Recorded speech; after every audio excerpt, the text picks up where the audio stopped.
Wakil Ketua MPR RI Syarifuddin Hasan dan anggota MPR RI fraksi PKB Yanuar Prihatin menghadiri diskusi yang digelar di Kompleks Parlemen Senayan Jakarta, Senin 7 Juni 2021.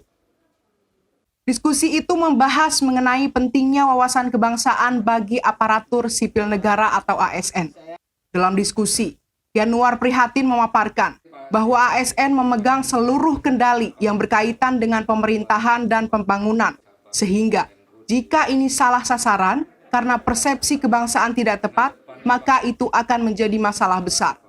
Sementara itu, menurut Syarif Hasan, wawasan kebangsaan bukanlah menjadi satu-satunya parameter untuk menjadi ASN, namun juga harus melihat dari sisi prestasi yang telah dicapai.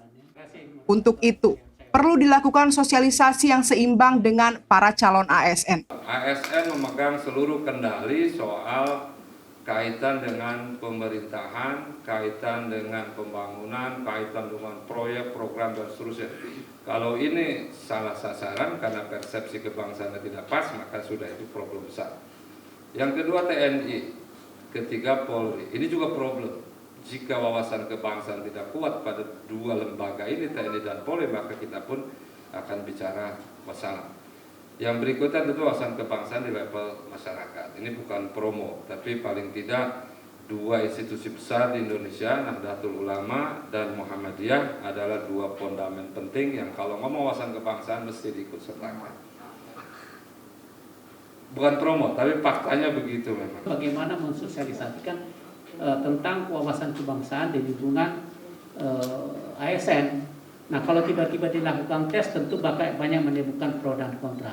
Apalagi kalau pegawai yang bersangkutan sudah pernah berprestasi yang begitu besar, tiba-tiba gugur oleh karena adanya justifikasi bahwa dia tidak lulus wawasan kebangsaan.